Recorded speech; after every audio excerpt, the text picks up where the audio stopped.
It's again with players coming in.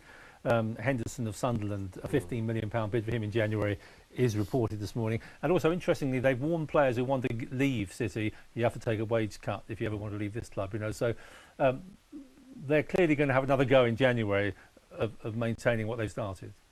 Yeah, I think there's not going to be huge recruitment in January. There might be one or two key purchases. A lot will depend on how many of these guys they can get rid of, because they've got a discontented group of players there. I mean, I think it's no secret that like Bridge, Lescott, Adebayor, they're looking for a different club. The problem is who's going to come up with wages anywhere near that. So I think actually City are going to have to face the reality of needing to actually maybe compensate part of the wages as part of any transfer deal to a club. Virtually all. Well, like they've done with Bellamy. Yeah, and so let's say with, Bridges or Chelsea did when they were in the same position. They sent Crespo back to Italy, but still had to pay his wages. Yeah. Well, even going back, Leeds did it, didn't they? Yeah, Leeds did. I mean, it's not new, but this will definitely be the record. But isn't that bad management, though?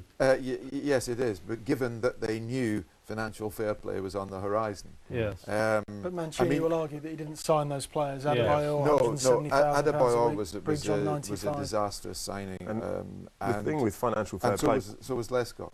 The thing with financial explain fair play, explain that to everybody. So that's it. You need to be able to live within your means. So you need to generate enough revenue that the money that you're spending on wages and so on falls within what you're generating, basically. So you can't just hand out. You can't be subsidised by a sugar daddy anymore.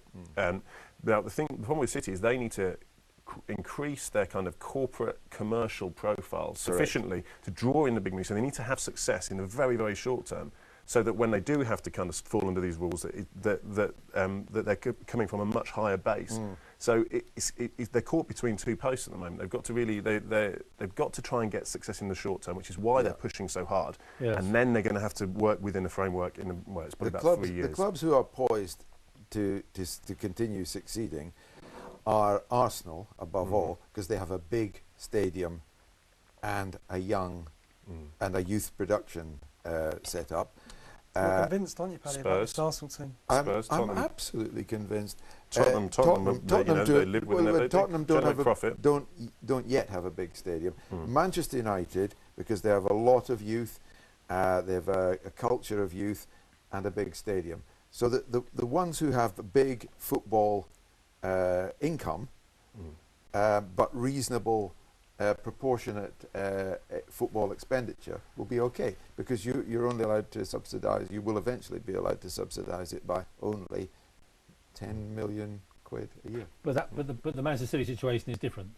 Well, is it, because they haven't got a big stadium. They haven't got but they've got a sugar daddy. The problem is with Manchester City is they've got a huge wage bill which would have to be cut back significantly. What happens is if you don't obey these financial fair play rules. I mean, we're talking several years in the future, about 3 years before it's fully implemented. Yes. You will not be allowed to compete in European competition. So it's whether or not you can compete. Or you'll have to start your own. Which is, the elephant in the room. So it's going to be exciting times, but something had to be done, because you couldn't just leave it as it was. No, you can't leave it as it was. But surely City will just carry on spending. But they will do, as Duncan said. Carry on buying what they're trying to achieve. In the short term, they're trying to build a squad that is capable of sustaining, in the same way that Chelsea did with their group of players, the SEN. They already had Lampard, Terry, Drogba, Nicholas Anelka, Florian Malouda, that they can sustain long-term success. The problem, of course, is which group of players is going to bring that long-term success, because Emmanuel Adebayor on his day is one of the best strikers in the world, but unfortunately there's 365 days a year, and you can count on the fingers of one hand just how many days. He makes Berber look like Mr. Consistency. Yeah. But he's a talent. But what's so frustrating is that he's such a talented player, and he showed at Arsenal.